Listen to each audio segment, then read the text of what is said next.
अच्छा, तो हम लोगों ने देखा था पहले फर्स्ट आपका सिलेबस इंट्रोडक्शन में हम लोगों का टॉपिक में क्या क्या कंटेंट है। तो आ, चलिए बढ़ते हैं आगे।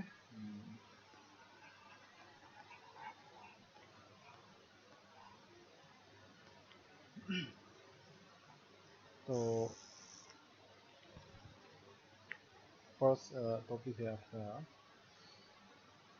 इलेक्ट्रो इलेक्ट्रोमैग्नेटिक फील्ड में। फर्स्ट टॉपिक है आपका गोस लॉ इन इलेक्ट्रोस्टैटिक।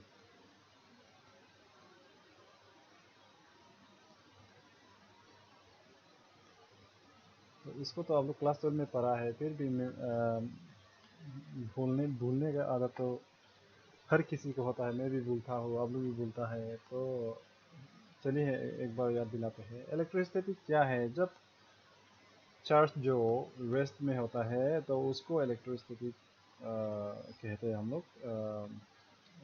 जैसे कि हम लोग के पास पॉजिटिव चार्ज हो सकता है, also we can have negative charge, okay? And we know that positive charge, okay, positive charge radiates its electric fields in the outward direction, and negative charge, in negative charge, electric field is in inward direction। ये तो सभी मालूम है, ठीक है ना? तो electric field क्या है वो देख लो। वो तो अब आपको मालूम होना चाहिए, अभी को भी मालूम होना चाहिए। ये तो क्लास 12 बेस में पढ़ा है, तो ठीक है। तो गोस लॉ इन इलेक्ट्रिसिटी क्या कहता है, जैसे कि अच्छा उसमें जाने से पहले और एक बेसिक समझा दूंगा, क्योंकि उसमें समझने के लिए आपको काम आएगा। अच्छा, हम इलेक्ट्रिक फील्ड कैसे नापता है, इलेक्ट्रिक फ्लक्स। जैसे कि ये एक पेपर है, मान लीजिए एक पेपर है। तो पेपर एक पेपर मतलब एक आपका सरफेस हो गया, या इसको हम एरिया भी कहते हैं, सरफेस है एरिया। तो मान लीजिए यहाँ से इलेक्ट्रिक फील्ड जा रहा है लाइक दिस, ठीक है ना? इलेक्ट्रिक फील्ड ऐसे जा रहा है। तो इलेक्ट्रिक फील्ड ऐसे जा रहा है, तो इलेक्ट्रिक फील्ड का डायरेक्शन इस तरफ में है। और ये पेपर का नॉर्मल का डायरेक्शन भी इसी तरफ से ही होगा। पेपर का नॉर्मल मतलब 90 ना। नॉर्मल कब होता है? ये एक सरफेस है, तो ये आपका नॉर्मल है 90 degree. This is your normal, ठीक है? ये नॉर्मल है। तो आपका नॉर्मल भी आपका इलेक्ट्रिक फील्ड का डायरेक्शन की ओर है। यानी कि नॉर्मल और इलेक्ट्रिक फील्ड के बीच में थीटा जो क्या होगा, मतलब एंगल जो जीरो होगा ना, ठीक है? तो फ्लक्स हम कैसे मेजर करते हैं? फ्लक्स इक्वल टू ई जो इलेक्ट्रिक फील्ड है इंटू ए इंटू कोस थीटा, ठीक है? हम लोग फ्लक्स ऐसे मेजर करते हैं। तो ये केस में तो कोस जीरो होगा ना, थीटा आपका जीरो है, क्योंकि दोनों सेम डायरेक्शन में है ना। तो कोस जीरो 1 होगा, तो इसीलिए यहाँ में प्लस जो सिंपली ई इंटू ए। और जैसे कि एरिया को कभी कभी कभार एस से डिनोट करता है, तो E S, E dot S ना, ठीक है? ये in the case of what, in the case of normal. लेकिन भी अभी आप ये केस को देख लीजिए। हाँ, ये केस को अभी आप देख लीजिए। क्या ये एक पेपर है। अभी क्या हुआ, इलेक्ट्रिक फील्ड जो आपका इलेक्ट्रिक फील्ड जो नॉर्मल नहीं होके कुछ एंगल के साथ जाएगा। यहाँ में जैसे कि यहाँ में ये एंगल ना, अभी ऐसे जा रहा है, पहले ऐसे जा रहा था नॉर्मल के साथ। ये पेपर है, तो नॉर्मल के साथ पहले जा रहा था, अभी कुछ एंगल के साथ जा रहा है ना, एंगल के साथ। तो ये अभी मान लीजिए इलेक्ट्रिक फील्ड ऐसे जा रहा है लाइक दिस। इलेक्ट्रिक फील्ड मतलब बहुत सारा ऐसे जाएगा। इस तरह बोला हम नहीं दिखाएगा, क्योंकि यहाँ पे हमको ये करना है, थोड़ा एक्सप्लेन करना है। ये तो ये भी ऐसे जाएगा। तो अभी ये पेपर का नॉर्मल क्या होगा, मतलब ये एरिया का नॉर्मल क्या होगा? एरिया का नॉर्मल तो सेम है, ऐसा होगा 90 डिग्री होगा ना। ये तो नॉर्मल है। नॉर्मल नॉर्मल हमेशा 90 डिग्री होता है टू द पेपर ना। जैसे कि यहाँ में भी सेम था पहले में। लेकिन इलेक्ट्रिक फील्ड जो चेंज हो गया मतलब आपका विथ सम एंगल ना, तो विथ सम एंगल मीन्स यहाँ पे थीटा होगा with some angle electric field E, direction of electric field E and direction normal to the area ना। तो ये दोनों का बीच में थीटा हो गया, एंगल हो गया। तो अभी ये इलेक्ट्रिक फील्ड का प्रोजेक्शन क्या हुआ, हम लोग क्लास 12 में पढ़ा था ना प्रोजेक्शन। प्रोजेक्शन इसका ई कोस थीटा नहीं होता था, ई कोस थीटा, ई कोस थीटा नहीं होता था इसका प्रोजेक्शन यहाँ पे। अब याद करना पड़ेगा, चलिए मैं बता देता हूँ। जैसे कि ये आपका एक वेक्टर है, ये आपका एक वेक्टर है, मान लो ये बी वेक्टर है मान लीजिए, ये आपका ए वेक्टर है, ठीक है। तो इसका ये विथ सम एंगल थीटा, तो इसका कंट्रीब्यूशन, ए का contribution along the direction of B क्या था, जैसे कि ऐसे ना, इसका कंट्रीब्यूशन यहाँ तक ना, ए का contribution along the direction of B क्या था, ए कोस थीटा नहीं था क्या, याद है? आपको याद करना पड़ेगा। ऐसे है इसका प्रोजेक्शन बोलता है या कंट्रीब्यूशन, मतलब कंट्रीब्यूशन है इसका along the direction of B. उसी तरह सी यहाँ पे इलेक्ट्रिक फील्ड का contribution along the direction of normal क्या होगा, ई कोस थीटा होगा ना, ई कोस थीटा, ठीक है। ई कोस थीटा होता है ऐसा। तो यहाँ पे फ्लक्स क्या हुआ, फ्लक्स क्या हुआ, आपका ये एरिया, ये आप सरफेस कह लो जो भी हो, यहाँ पे आपका ई एस कोस थीटा होगा, ठीक है। तो ये जैसा हम थोड़ा लंबा खींच रहे हैं क्लास को, हमें पढ़ना है गोस लॉ। इवन देन आप समझ गए होंगे मैं क्या कहना चाह रहा हूँ।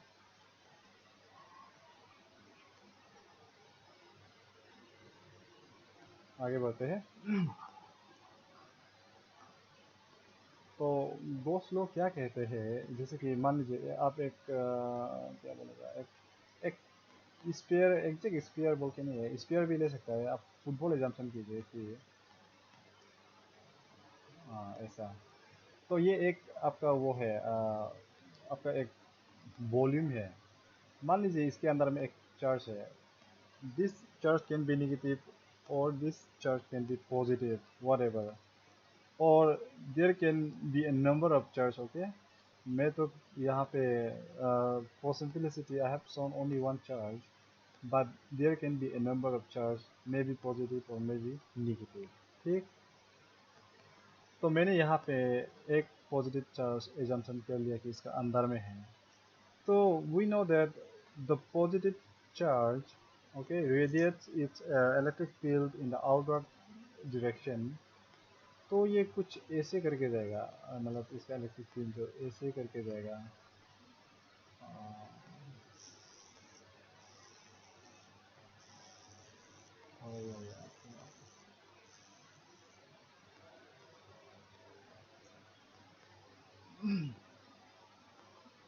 ये इलेक्ट्रिक फील्ड स्ट्रेट में जाएगा ऐसे रहता है, ठीक है। इलेक्ट्रिक फील्ड मतलब आप चारों तरफ जाएगा इसका, ये वॉल्यूम का सरफेस को चीरता हुआ आपका इलेक्ट्रिक फील्ड इसका रेडियली आउटवर्ड डायरेक्शन में जाएगा, ठीक।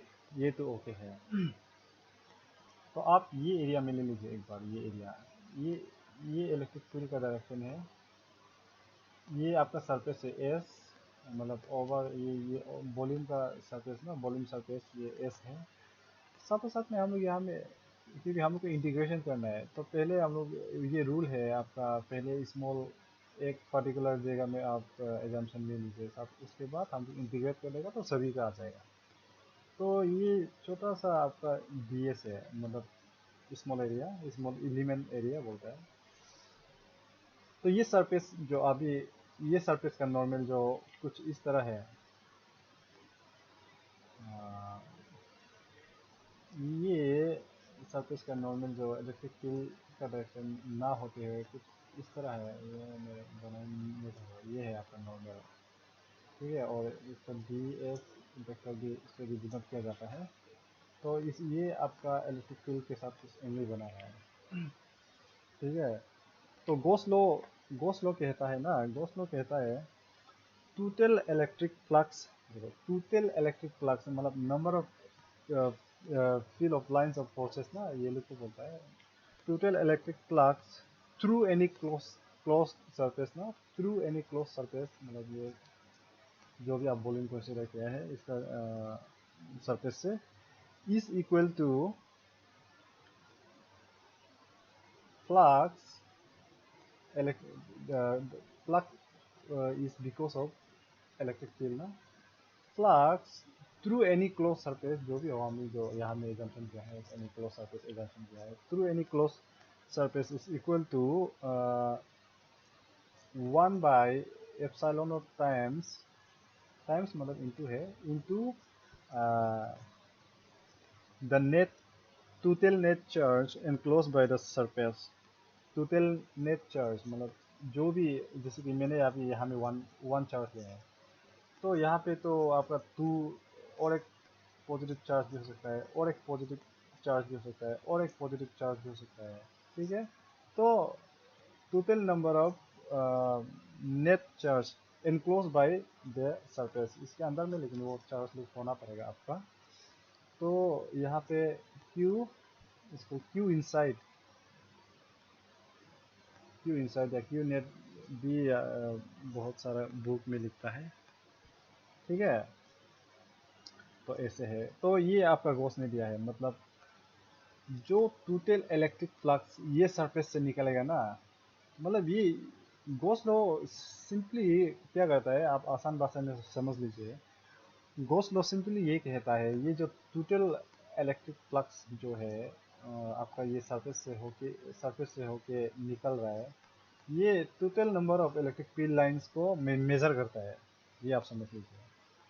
तो वही आपका total number of electric field lines मतलब वही आपका फ्लक्स है। ठीक है, फ्लक्स, तो फ्लक्स जो आपका 1/एप्सिलॉन टाइम्स इनटू आपका charge inside the closed surface, जो क्लोज सरफेस के अंदर में जो चार्जेस है उसको लेके है। तो यहाँ में तो एप्सिलॉन नॉट जो आपका ये परमिटिविटी है। ठीक है, परमिटिविटी ऑफ एयर और वैक्यूम, परमिटिविटी ऑफ एयर और वैक्यूम, जो आपका एयर और वैक्यूम जो परमिट करेगा इलेक्ट्रिक फील्ड को आपका बाहर जाने में या जो भी हो पेनेट्रेट करने में परमिट करेगा, वो आपका परमिटिविटी है। तो ये है आपका गॉस लॉ। ठीक है, मैं एक बार डेफिनेशन पढ़ लेता हूँ। टोटल फ्लक्स और total electric flux through any closed surface is equal to 1/epsilon naught times the total net charge enclosed by the surface। ठीक है, अच्छा पहले में मैथमेटिकली इसको कैसे कैलकुलेट किया जाता था, मैथमेटिकली इसको फ्लक्स को ऐसे कैलकुलेट किया जाता था, equal to electric flux equal to जो हम लोग पहले किया है ई इंटू एरिया ना, area S, E into S, ऐसे करके हम लोग कैलकुलेशन किया करता था। और डॉट प्रोडक्ट है इसीलिए कॉस थीटा आएगा, क्रॉस प्रोडक्ट होने से साइन थीटा आना था। तो इसका ये में मैग्नीट्यूड में लिखने से ई एस कॉस थीटा। तो ये आपका इलेक्ट्रिक फ्लक्स है। अच्छा इसमें ये छोटा सा एरिया के लिए हम फ्लक्स निकलेगा, तो क्योंकि ये रूल है आपका, छोटा सा एरिया का हम लोग कैलकुलेट करके पूरा का हम लोग निकाल सकते हैं इंटीग्रेट करके ना, इंटीग्रेट करने से पूरा आपका सरफेस का आ जाएगा। तो ये आपका ओवरऑल है, तो छोटा सा एरिया के लिए क्या होगा, डी पाई ई ना, डी पाई इक्वल टू ये सेम ई ई एस तो पूरा है, इसका छोटा सा पार्ट ना डी एस, ई डी एस, ई डी एस कोस थीटा। ठीक है, ये पूरा है आपका, पूरा है ये, लेकिन छोटा सा पार्ट के लिए ये पार्ट के लिए आपका एस के बदले बस डी एस आ जाएगा, क्योंकि हम यहाँ में डी एस एग्जाम्पन किया है ना, डी एस। ठीक है, तो इसीलिए अभी क्या करेगा, ये रूल है बस। मैं जो बार बार बता रहा हूँ आप लोग को, छोटा सा एरिया का निकाल के हम लोग इसको इंटीग्रेट कर देगा होल सरफेस का मिलने के लिए। ठीक है, ये टेक्निक है। तो पूरा फ्लक्स क्या होगा आपका, पूरा फ्लक्स इक्वल टू इसका इंटीग्रेशन ना, इसका इंटीग्रेशन जी पाई ई, इसका इंटीग्रेशन किसके अंदर में, पूरा क्लोज सरफेस ना, ये क्लोज सरफेस के अंदर में क्लोज हम सी एल और एस ई डी ऐसा लिखता है। तो टोटल फ्लक्स, क्योंकि ये डी पाई ई का वैल्यू हम लोग को मालूम है, इसका वैल्यू जो है ये है, तो बस आप एक बार रिप्लेस कर लीजिए। तो पाई फ्लक्स मतलब टोटल फ्लक्स इक्वल टू, अच्छा ये क्लोज क्लोज सरफेस है ना, इसीलिए हम लोग यहाँ में क्लोज मतलब बंद बंद करने वाला हम लोग सिंबल दिखा सकते हैं, इसका मतलब क्लोज सरफेस है। आप अगर ये सिंपली ऐसा करेगा तो ये ओपन सरफेस है। ठीक है, मतलब जैसे कि आप G P C to market, ठीक है, G P C to market मतलब ये एक ओपन ओपन है, ओपन, इसीलिए आप इसको beginning to end A to B ना, ए टू बी, ये तो आप लोग मालूम है, बार बार बताने की जरूरत नहीं है। क्लोज सरफेस में क्या होगा, ए टू बी टू ए वापस आएगा, तो इसीलिए इसको हम क्लोज सरफेस इसको ऐसा डिनोट किया जाता है। ठीक है, बहुत सारा लोग अभी जानता होगा और बहुत सारा लोग नहीं भी जानता होगा, इसीलिए मैं बता रहा हूँ, ये तो बहुत बेसिक है। तो यहाँ में टोटल फ्लक्स क्या होगा, total flux equal to close, और इसका वैल्यू हम डाल सकते हैं ई डी एस हो सकता है, हमें इसको मालूम है। और फाइनली हम लोग क्या लिख सकता है, फाइनली इसको आप वेक्टर नोटेशन में कन्वर्ट कर सकते हैं। वेक्टर नोटेशन में कन्वर्ट करेगा तो क्या होगा, आ, ये अगर आप क्लोज सिंबल देने से इसको नहीं लिखने से ये हो जाएगा। तो वेक्टर नोटेशन में क्या होगा, ये कोस थीटा को हटाना है, तो क्या होता था कोस थीटा को हटाने से, ये देखो ये एरिया में यहाँ से डॉट से कोस थीटा कन्वर्ट कर देना, तो कोस थीटा को हटाने से क्या होगा, कोस थीटा को हटाने के लिए डॉट डालना पड़ेगा और वेक्टर डालना पड़ेगा। ठीक है, तो यहाँ में E vector into cos theta हट जाएगा, तो डी एस वेक्टर। ठीक है, ये मैथमेटिकली ऐसे हम लोग कैलकुलेट किया जाता था पहले में, जब गोस गोस का ये आपका ये फॉर्मूला नहीं आया था। तो देखिए इसमें गोस का ये थ्योरी, उसका एजम्पशन रखने का क्या ये है, बेनिफिट्स है, मतलब क्या एडवांटेज है बोलने से है। पहले में हम लोग इलेक्ट्रिक फ्लक्स ऐसे कैलकुलेट किया जाता था। इसमें क्या है, इसमें इंटीग्रेशन इन्वॉल्व है ना, तो इंटीग्रेशन जहाँ में इन्वॉल्व होता है वो काफ़ी आपका कैलकुलेशन वगैरह में कॉम्प्लेक्स होता है, काइंड ऑफ क्या बोलेगा, मेहनत वगैरह कुछ ना कुछ कॉम्प्लेक्स होता है। ठीक है, तो इसी चीज़ को, सेम चीज़ को यहाँ पे गोस ने क्या बोला है, जस्ट गोस ने बोला है कि जितना आपका क्लोज सरफेस का एरिया का अंदर में जितना चार्ज होगा divided by epsilon not times कर दो बस, सेम सेम आंसर आएगा, निकल जाएगा। ठीक, तो ये ज़्यादा आसान आसान दिख रहा है ना। तो ये है आपका गोस लॉ इन इलेक्ट्रिसिटी, मतलब गोस लॉ का एडवांटेज।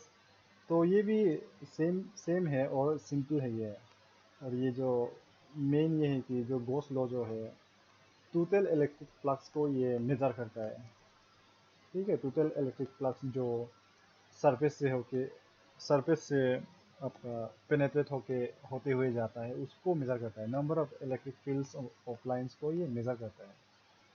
ठीक है, तो ये दोनों से दोनों फ्लक्स जो सेम वैल्यू देगा, लेकिन इसमें आपका इंटीग्रेशन इन्वॉल्व है, तो ये तकलीफ होता है, कॉम्प्लेक्स होता है। यहाँ में इंटीग्रेशन इन्वॉल्व नहीं है, बट बस आपका 1/परमिटिविटी times total charge inside the close surface area. ठीक है, तो ये एडवांटेज रहा है जो गॉस लॉ इन इलेक्ट्रोस्टैटिक में। तो चलिए थोड़ा सा आगे बढ़ते हैं। तो मैं लिखा देता हूँ, ये याद रखना है, ये गॉस लॉ इन इलेक्ट्रोस्टैटिक आपका ये इंटीग्रल फॉर्म में जो अभी मैंने रिप्रेजेंट किया है, इसको याद रखो। और ये आपका जो जो अभी गॉस ने दिया है वो जो आपका एजम्पशन है, फिर भी मतलब एजम्पशन होने से भी ये सही हो गया। काइंड ऑफ ये थियोरी है, मतलब इसको क्या बोलते हैं, हाइपोथेटिकल है ये, हाइपोथेटिकल मतलब उसको लगा कि ऐसा होगा तो सही में ऐसा कभी कभार हो भी जाता है। ठीक है, इसका कोई प्रूफ नहीं है, जो गॉस लॉ इन इलेक्ट्रिसिटी का कोई प्रूफ नहीं है, लेकिन भी ये सही है, ऐसा होता है। ठीक है, हम लोग भी अनुमान लगा के कुछ ना कुछ कर सकते हैं। तो अभी हम लोगों ने देखा अच्छा, तो नेक्स्ट टॉपिक है आपका गॉस गॉस लॉ, क्योंकि गॉस लॉ इन क्योंकि हम लोग को इंटीग्रल और जो हम आप लोग को पहले बताया था, इंटीग्रल और डिफरेंशियल ये फॉर्म में हम लोग को शो करना है। तो यहाँ पे अभी नेक्स्ट टॉपिक है differential form of Gauss law.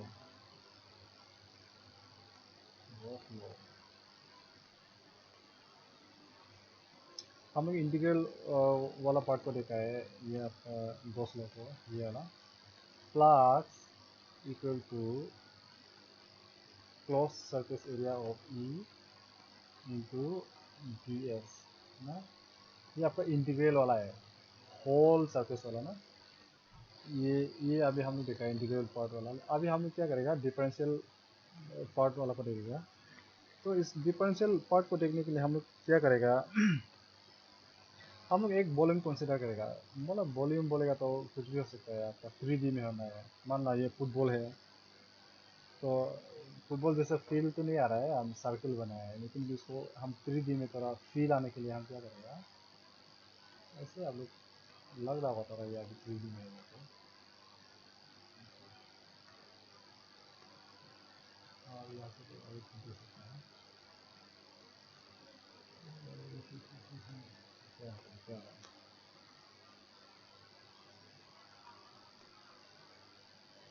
बढ़िया से बनाता हुआ एक बार।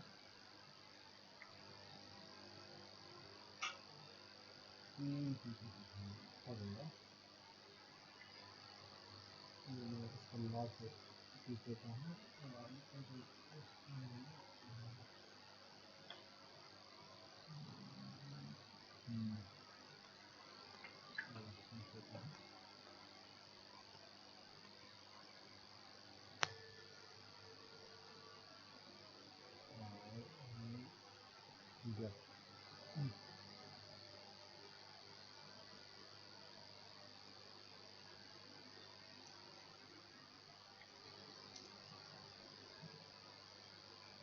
अभी 3D लग रहा है क्या अभी को, जो भी हो ये 3D है, एक फुटबॉल एग्जाम्पल कर लो। तो अभी हम क्या करेगा, डिफरेंशियल फॉर्म में शो करने के लिए सपोज इसके अंदर में चार्ज जो डिस्ट्रीब्यूटेड है, ठीक है, बहुत सारा चार्ज डिस्ट्रीब्यूटेड है मान लो। तो चलिए इसका मतलब चार्ज डेंसिटी ना, डेंसिटी तो मालूम है ना, डेंसिटी क्या होता है। डेंसिटी हम लोग का पॉपुलेशन डेंसिटी होता है, क्या बोलता है आपका, पाइप पर पाइप पर किलोमीटर ना, स्क्वायर ऐसा होता है ना। तो इसी तरह आपका चार्ज का भी डेंसिटी होता है, इसमें number of charge divided by area होगा यहाँ पे, ठीक है, वो चार्ज डेंसिटी होता है। तो इसका चार्ज डेंसिटी हम लोग रो से डिनोट करेगा। उसके बाद तो अंदर में चार्ज डेंसिटी हम लोग ऐसा डिनोट किया है, तो अंदर में आपका ये टोटल चार्ज कितना होगा, अंदर में टोटल चार्ज कितना होगा। तो इसीलिए उसको बताने के लिए मैं आपको फिर से एक बार क्लास 12 में लेके जाता हूँ। देखो हम चार्ज डिस्ट्रीब्यूशन ना, एक लाइन है, मतलब एक वायर है, इसमें चार्ज डिस्ट्रीब्यूशन देखो, यहाँ में ये होगा, चार्ज होगा, चार्ज होगा, चार्ज होगा, यहाँ में ये होगा, यहाँ में ये वायर में चार्ज होगा। आपको देखने में यहाँ भी सेपरेट सेपरेट लग रहा है, लेकिन असल में कौन से इसमें इतना इनफाइनाइट चार्ज होगा यहाँ पे, ठीक है। तो उसका डिस्ट्रीब्यूशन हम लोग कैसे मेजर करता है, पहले एक छोटा सा एरिया के लिए मेजर करेगा, D Q equal to lambda G L, ठीक है। ये एल है आपका लेंथ, यहाँ से यहाँ तक लेंथ है, ये आप लोग याद होना पड़ेगा, मतलब क्लास पूरे पे है। तो इसमें charge distribution D Q equal to lambda D L, मतलब एक लाइन में और एक सरफेस में, सरफेस ऐसा भी हो सकता है या ऐसा कुछ जो भी हो ऐसा भी हो सकता है। इसमें भी मान लो चार्ज डिस्ट्रीब्यूटेड है ना, ये तो आप लोग मालूम है क्या, इसमें भी मान लो ये सरफेस में चार्ज डिस्ट्रीब्यूटेड है। तो इसका कैसा था, स्मॉल, ये मान लो ये स्मॉल एरिया में चार्ज क्या होगा, D Q equal to D Q equal to क्या था, सिग्मा सिग्मा डी एस ना। देखो यहाँ में ये सरफेस है ना, तो इसलिए डी एस है, यहाँ में ये लेंथ है ना, तो डी एल, और यहाँ में लेमडा है, लाइन में लेमडा है, एरिया में सिग्मा है। अभी वॉल्यूम वॉल्यूम आएगा, वॉल्यूम में कैसा था, ठीक है, या वॉल्यूम इसमें ये भी हो सकता है आपका, वॉल्यूम बोलने के बाद तो कुछ भी हो सकता है, बस 3D में आना है, ठीक। ये है, इसमें चार्ज डिस्ट्रीब्यूशन कैसा था, डी क्यू इक्वल टू क्या था, रो डी, वॉल्यूम है ना, D V, rho D V. देखो हम लोग यहाँ से अभी निकालेगा टोटल चार्ज को, क्योंकि रो हम लोग को हम लोग एग्जाम्पशन दे दिया इसका अंदर में कितना वो है इलेक्ट्रिक चार्ज डेंसिटी को हम लोग दे दिया। फिर ये डी क्यू अभी तो निकल पाएगा ना, देखो कैसे निकलेगा। हम लोग को मालूम है, हम लोग को मालूम है जो वॉल्यूम वॉल्यूम में जो चार्ज का डिस्ट्रीब्यूशन होता है, उसका एक एरिया में D Q equal to rho D B, ठीक है। ये क्लास 12 में है, ये यहाँ से हम लिख रहा है, आपका डायरेक्ट है क्लास 12 से है, ठीक है। तो D equal to rho D B ये तो है, ठीक है। तो यहाँ से क्या होगा, अभी देखो क्यू मतलब छोटा सा पार्ट के लिए है, क्यू मतलब आ गया ये वॉल्यूम में क्यू मतलब डी क्यू मतलब छोटा सा पार्ट के लिए है। तो अभी पूरा पार्ट के लिए क्या करना पड़ेगा, we will have to what integrate ना। तो क्यू क्या होगा आपका, क्यू इक्वल टू ये पार्ट का इंटीग्रेशन ना, इंटीग्रेशन ऑफ डी क्यू ना, ठीक है। तो फिर हम लोग को मालूम है ये डी क्यू के वैल्यू हम लोग मालूम है, ये rho D T, total charge equal to integration of rho D V, rho D V, तो इसका नंबर 1 रहेगा, ठीक है ना। ये तो कहाँ से है, ये देखो ये फॉर्मूला जो क्लास 12 से आया है, ये वॉल्यूम चार्ज डिस्ट्रीब्यूशन से है। तो ये स्मॉल पार्ट का चार्ज है, तो टोटल का निकालने के लिए, तो टोटल तो हम क्यू मानता है, कैपिटल क्यू भी मान सकता है, स्मॉल क्यू भी मान सकता है। तो टोटल निकालने के लिए इसको पूरा होल आपका वॉल्यूम में इंटीग्रेट करना पड़ेगा, तो हम कर लिया। तो इन कंटिन्यूएशन डी क्यू का वैल्यू फिर हम लोग मालूम है, ये और डी जी है, तो इसको डाल दिया, ठीक है ना। ये तो इसमें तो कोई प्रॉब्लम नहीं आना है। तो ये हो गया। अभी हम लोग को क्या मालूम है, हम लोग को मालूम है कि जो फ्लक्स होता है, इलेक्ट्रिक फ्लक्स होता है, ये कैसा था, क्लोज सरफेस ई, जो अभी भी हम लोग थोड़ी देर पहले पढ़ा था EDS, ऐसा था ना पहले वाला। यहाँ में क्लोज सरफेस है ये, ठीक है। और तो ये पहले में मैथमेटिकल वाला था, साथ साथ में इस बार ये गोस ये दिया है उसका 1/ε0 टाइम्स इनटू क्यू ना, क्यू इनसाइड, क्यू इनसाइड, ठीक है। ये दोनों एग्जैक्ट सेम है ये दोनों। तो इसीलिए देखो ये भी इलेक्ट्रिक फ्लक्स है, ये भी इलेक्ट्रिक फ्लक्स है। ये this equal to this equal to this, यानी कि इक्वल टू वही सेम, इसको हम लिखेगा Q inside by epsilon not. ये वाला है, सेम है तो फ्लक्स ही है तो ये दोनों ना। तो ये आ गया।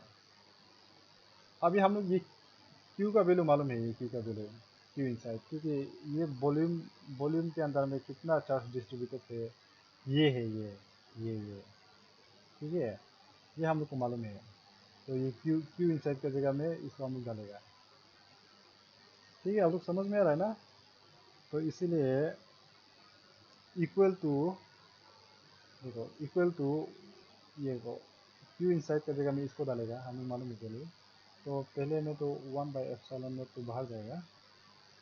तो अच्छा ये हम यहाँ में वॉल्यूम देना भूल गए, यहाँ में वॉल्यूम है, हाँ, क्योंकि it is related to volume.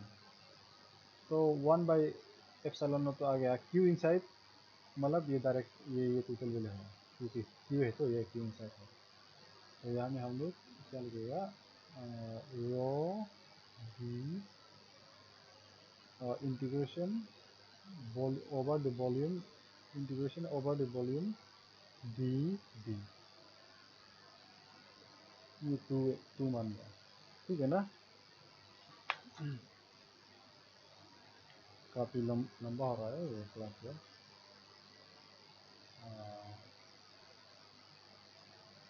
तो ये हो गया। अभी हम लोग क्या करेगा, देखो अभी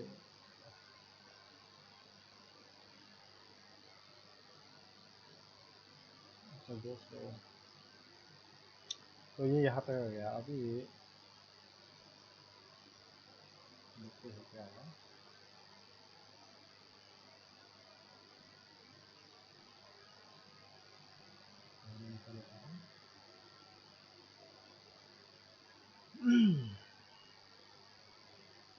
अ, अच्छा एक बात याद दिलाना है आपको। ये मान लो एक ये लेंथ है, ये लेंथ है, लेंथ, ये आपका सरफेस एरिया है, मान ऐसे बना रहा है, ये सरफेस एरिया एस, ये आपका वॉल्यूम है, वॉल्यूम है।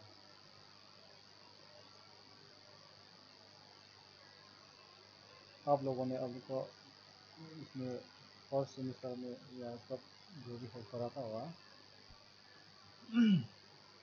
स्टोक्स लॉ क्या होता है, स्टोक्स लॉ,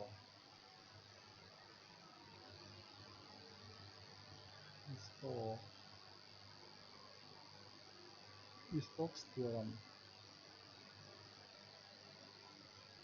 और डिटेल हमें तो अभी अभी इसको मालूम है, हम डिटेल में नहीं बोलेगा। स्टोक्स लॉ क्या करता है, जो इंटीग्रेशन है इसको लाइन और एरिया का बीच में ये मतलब कन्वर्ट कर सकता है स्टोक्स लॉ। फिर इसको देखो, ये याद करने का तरीका ऐसा है, गोस थ्योरम। गोस थ्योरम क्या है, गोस थ्योरम जो कि आपको क्या देता है, आपको एरिया तो वॉल्यूम कन्वर्जन में मदद करता है, ठीक है। इसका थ्योरी को आपको जानना पड़ेगा, आप लोग इसको पढ़ चुका है, ये वॉल्यूम है वॉल्यूम। तो स्टोक्स थ्योरम जो लाइन टू सरफेस एरिया में कन्वर्जन होता है, और गोस गोस में सरफेस एरिया टू वॉल्यूम में कन्वर्जन होता है। आप वॉल्यूम से सरफेस में कन्वर्ट कर सकते हैं, फिर सरफेस टू लाइन में कन्वर्ट कर सकता है, लाइन वाला को एरिया में कन्वर्ट कर सकता है, फिर एरिया वाला को वॉल्यूम में कन्वर्ट कर सकता है। तो ऐसा करने के लिए यहाँ आप लोग को एक याद करना पड़ेगा, यहाँ में del operator, del operator cross, del operator cross यहाँ में समथिंग डालेगा हम लोग, ठीक है। ऐसा है यहाँ में बाद में हम लोग समथिंग डालेगा, बस इसको याद कीजिए, डेल डेल क्रॉस है ये, ठीक है, डेल क्रॉस। और यहाँ में सरफेस टू वॉल्यूम में बदलने के लिए डेल क्या है, del del dot, del dot यहाँ में हम लोग बाद में कुछ लिखेगा, डेल डॉट, ठीक है, इसको याद रखो। ये ऊपर में डेल क्रॉस है, मतलब लाइन टू सरफेस और सरफेस टू लाइन में कन्वर्जन में हमें डेल क्रॉस लिखता है, डेल क्रॉस इंटू समथिंग हम लोग बाद में यहाँ में लिखेगा। और सरफेस टू वॉल्यूम में हम लोग डेल डॉट लिखता है, यहाँ में बाद में कुछ लिखेगा, ठीक है। जैसे कि इसका एग्जांपल मैं क्या बताऊँ, मान लो यहाँ में ये लेन लेन का आपका मान एक वेक्टर है, तो इंटीग्रेशन पी जो एक वेक्टर है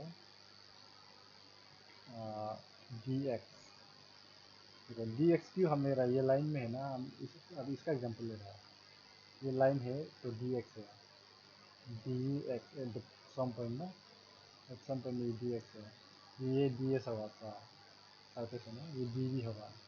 तो वन बाय वन हम लोग एग्जाम्पल लेगा। तो एक वेक्टर अलोंग द लाइन ना, इसका इंटीग्रेशन क्या होगा, ये आपका लाइन, इसको क्योंकि ये लाइन है ना, वो ये वन डायरेक्शन में है आपका, ये ओनली वन डायमेंशन है, तो ये लाइन, इसको लाइन नहीं कहता है, ये बात समझ लो, ये इतना छोटा चीज़ है लेकिन ये बहुत इंपॉर्टेंट है, लाइन। और इसको कर्व भी बोलता है, कर्व, लाइन और कर्व, जरूरत नहीं कि ये लाइन जो ऐसे ही सीधा हो, ये काइंड ऑफ ऐसा कर्व भी हो सकता है, ठीक है, ऐसा कर्व भी हो सकता है या ऐसे भी हो सकता है, तो इसीलिए इसको लाइन या तो कर्व बोलता है। तो डी एक्स, इसको हम लोग को सरफेस एरिया में बदलना है, तो सरफेस एरिया में बदलने के लिए देखो, ये लाइन को सरफेस एरिया में बदलना है, यही स्टोक्स थ्योरम है। तो कैसे बदलेगा देखो, इसको कैसे बदलेगा, लाइन था ना इसीलिए ये इंटीग्रेशन एक था, अब इसको एरिया में कन्वर्ट करना है, तो एरिया में लेंथ इंटू ब्रेथ दो है ना, लेंथ इंटू ब्रेथ, दो डायमेंशन लेना पड़ेगा। अब ये एरिया में आ गया है, जैसे कि एरिया हम एस से डिनोट करता है, तो ये अभी आपका एरिया में आ गया है। तो अभी क्या करना है हमको, डेल क्रॉस है ना, क्योंकि लाइन से एरिया में आने के लिए डेल क्रॉस है, तो ये डेल क्रॉस को लिखना पड़ेगा, डेल क्रॉस, और जो वेक्टर है ये वाला वेक्टर यही में वापस आएगा, डेल क्रॉस पी, और साथों साथ में इंटू डी, एरिया में आ गया ना, डी एस होगा, डी एस, ठीक है। देखो लाइन जो सरफेस में कन्वर्ट हो गया, लाइन वाला जो सरफेस में कन्वर्ट हो गया, और कन्वर्जन ये है टेक्निक, ये है आपका स्टोक्स थ्योरम। अब फिर हम क्या करेगा, ये जो सरफेस एरिया वाला है ना, इसको हम वॉल्यूम में कन्वर्ट करेंगे। देखो इसको कैसे कैसे करेगा, तो पहले एक बार वापस लिख लो, ये सरफेस एरिया है, मान लो ये पूरा एक वेक्टर है पी ना, ये सरफेस एरिया है, तो पी एक वेक्टर है, और D S, P D S, देखो यहाँ में सरफेस एरिया है, ये एक वेक्टर है, और डी एस सरफेस, इसको हम वॉल्यूम में कैसे कन्वर्ट करेगा, वॉल्यूम में कन्वर्ट करेंगे, length into breadth into height, तीन थ्री डायमेंशन लेना पड़ेगा, length into breadth into height, ये अभी वॉल्यूम में है, ठीक है। और वॉल्यूम में कन्वर्ट करने के लिए हम क्या बताया था आप लोग को, सी यहाँ से सरफेस टू वॉल्यूम ना, तो ये गॉस थ्योरम है, तो इसमें डेल डॉट होगा, डेल डॉट आएगा, डेल डॉट वही वेक्टर है, ठीक है, और डी डी, ठीक है ना। तो ये कन्वर्जन है आपका, ये सरफेस टू वॉल्यूम में गया, तो ये सब कन्वर्जन है आपका। तो ये टेक्निक को आप लोग को याद रखना है अपना लाइफ में, ये टेक्निक को जैसे जैसे करके याद रखना है, ठीक है। तो अभी यहाँ में देखो, यहाँ में क्या हुआ है, वन और टू को कंपेयर करेगा ना, ये देखो, ये वन,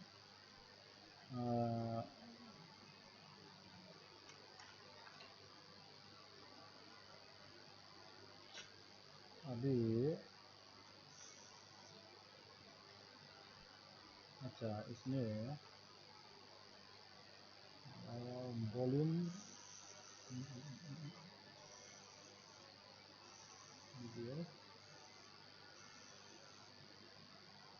अच्छा इसमें देखो, अभी देखो ये कैलकुलेशन में वापस आ गया, ये कैलकुलेशन में वापस आने से देखो, बाय गॉस डाइवर्जेंस थ्योरम ना, देखो ये आपका ये जो फॉर्मूला जो आपका सरफेस में है ना, ये सरफेस में है, इलेक्ट्रिक फील्ड जो सरफेस में है, इसको हमको वॉल्यूम में कन्वर्ट करना है। ये पार्ट को हमको वॉल्यूम में कन्वर्ट करना है। तो कैसे करेगा देखो, बाय गॉस डाइवर्जेंस थ्योरम ना, गॉस डाइवर्जेंस थ्योरम देखो, सरफेस को वॉल्यूम में कन्वर्ट करना है। तो ये एरिया, ये पार्ट पड़ेगा, हम कैसे करेगा, एज इट इज लिखो, क्लोज सरफेस है ये, क्लोज सरफेस ई, ये कैलकुलेशन जो कंटिन्यूशन में है, हम नोट अभी को दे देगा आपने, ई इंटू बी एस, ऐसे है ना। देखो ये सरफेस में, इसको हमको वॉल्यूम में कन्वर्ट करना है। क्यों वॉल्यूम में कन्वर्ट करना है, देखो ना, टू में क्या है, वॉल्यूम, वॉल्यूम का टर्म में है ना, ठीक है, इसको हम लोग बाद में कंपेयर करना है, इसलिए हम इसको वॉल्यूम में कन्वर्ट करेगा। तो अभी सरफेस को कैसे वॉल्यूम में कन्वर्ट करते हैं, हम यहाँ में आपको बता दिया, यहाँ पे, ठीक है। तो चलिए कन्वर्ट करते हैं इसको वॉल्यूम में। तो इक्वल टू, अच्छा, बार बार इसको आप थ्री डायमेंशन में देते रहना जरूरत नहीं है, एक बार दे दो और यहाँ में बी रिप्रेजेंट करो वॉल्यूम ना, ऐसा भी कर सकता है। या आप तीन भी बना सकता है, तीन बनाने से बी लिखने का जरूरत नहीं है, एक बनाएगा तो बी लिखना पड़ेगा, ठीक है। ये हो गया। तो अभी सरफेस से वॉल्यूम में कन्वर्ट करने के लिए क्या था, सरफेस से वॉल्यूम डेल डॉट था ना, तो डेल डॉट और वही वेक्टर, वेक्टर यहाँ में क्या है, ई है ना, इलेक्ट्रिक फील्ड है ना, del dot E into D B ना, D B into D B, D volume ना, डी पर वॉल्यूम है, ऐसे है, थ्री। अभी देखो, टू और थ्री को कंपेयर कर सकते हैं हम लोग, देखो यहाँ में भी E D S equal to this much, यहाँ में भी according to Gauss divergence theorem E D S equal to this much, उसका मतलब ये टर्म और ये टर्म सेम है, मतलब तो हम लोग कंपेयर कर सकते हैं, ठीक है। तो नेक्स्ट में निकाल देते हैं, नेक्स्ट कैलकुलेशन में क्या होगा, नेक्स्ट कैलकुलेशन में काफ़ी लंबा वीडियो है। नेक्स्ट कैलकुलेशन में क्या होगा, देखो कंपेयरिंग टू एंड थ्री ना, क्योंकि यहाँ में E D S equal to this much, इसमें भी E D S equal to this much, तो ये दोनों को हम लोग कंपेयर करेगा, ठीक। तो कैसे कंपेयर करेगा, देखो comparing two and three, comparing two and three होने से देखो,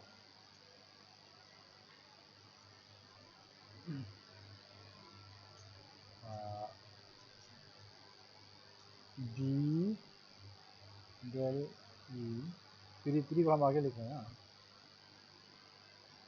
इंटू डी बी ना, इक्वल टू टू वाला one by epsilon of times rho volume charge density D B, ठीक है ना, जस्ट इक्वेट कर दिया। और हम इसको, अच्छा ये एप्सिलॉन नॉट जो कांस्टेंट है ना, परमिटिविटी ऑफ वैक्यूम तो कांस्टेंट होता है ना, तो ये अंदर भी जा सकता है, इंटीग्रेशन के अंदर भी जा सकता है। तो हम इसको अंदर जाने देगा, इंटीग्रेशन के अंदर जाने देगा, D rho by epsilon not D B अंदर चला गया, ठीक है। तो अभी इसमें एक कंडीशन है, जब भी ये वॉल्यूम इंटीग्रेशन में आता है ना, ये भी वॉल्यूम इंटीग्रेशन में है, ये भी वॉल्यूम इंटीग्रेशन में है, तो ऐसे होने से हम लोग इंटीग्रेन इंटीग्रेन मतलब ये पार्ट को हम लोग कंपेयर कर सकते हैं, ठीक है। क्योंकि दोनों जो वॉल्यूम इंटीग्रल में है, इसीलिए हम लोग जो इंटीग्रल है उसको सिंपली हम लोग कंपेयर कर सकते हैं। तो ऐसा होने से क्या होगा, del dot E, del dot E equal to, यहाँ में क्या होगा, देखो बाकी सबसे मैं del dot E equal to, बस जो इंटीग्रल है उसको कंपेयर कर रहा हूँ, रो बाई एप्सिलॉन नॉट, ठीक है, बाकी सब ये है, सेम है, रो बाई एप्सिलॉन नॉट। तो ये है आपका differential form of Gauss law, ये है आपका डिफरेंशियल फॉर्म, यानी कि एट द पॉइंट में ये मेजर करेगा। So this is the differential form of Gauss law. देखो अभी हम लोग गॉस लॉ इलेक्ट्रिसिटी का इंटीग्रल पार्ट भी पढ़ा है, ये आपका डिफरेंशियल पार्ट है, ठीक है, ये आपका डिफरेंशियल पार्ट है। तो इसको हम और थोड़ा मॉडिफाई कर सकता है। देखो इसको मॉडिफाई करने के लिए एप्सिलॉन नॉट को उस तरह दे सकता है, del dot epsilon not E equal to rho ना। तो ये एप्सिलॉन नॉट ई एक्चुअली ये होता है, जी होता है इंटू जी, डिस्प्लेसमेंट वेक्टर होता है रो, जिसे हम लोग बाद में डिटेल में पड़ेगा ये, क्योंकि हमें since G equal to epsilon not E displacement vector है ये, ठीक है, डिस्प्लेसमेंट वेक्टर है। और इसको इलेक्ट्रिक फ्लक्स डेंसिटी भी बोलते हैं, बाद में हम इसके बारे में डिटेल में पढ़ेगा। तो ये है आपका गोस लॉ इन डिफरेंशियल फॉर्म, ठीक है। तो लंबा हो गया क्लास को, हम देख लेगा नेक्स्ट में।